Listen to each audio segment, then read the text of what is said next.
What is a radical sign? Seems kind of intimidating, isn't it? Hi, I'm Jimmy. I've been teaching college math for 9 years, and I want to give you a little bit of an overview as to what radical signs are.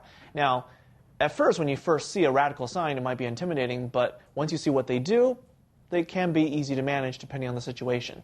Now, a radical sign is anything of this particular structure. There's kind of like a little check mark followed by like a roof over what's supposed to be a number or a variable here. Now, there's generally a number inside, but if you don't see a number here, it's always considered to be a square root. Now, if it's not a square root, they have to put a number on the inside. So for example, 3 means there's a cube root. If you have a 4 on the outside, that means it's a fourth root. And the pattern continues. But what does it all mean? What do all those roots actually stand for? Well, they work with numbers or variables. Now here's an example as to square roots.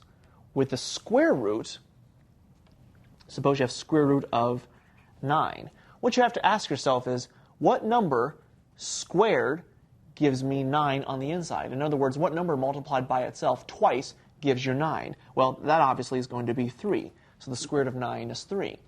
On the other hand, when you have square root of 17, what number multiplied by itself twice gives you 17? Well, no number matches that description, so you have to leave it as it is. The best thing you can do is have a calculator, and it'll give you an approximate value, but that's about it.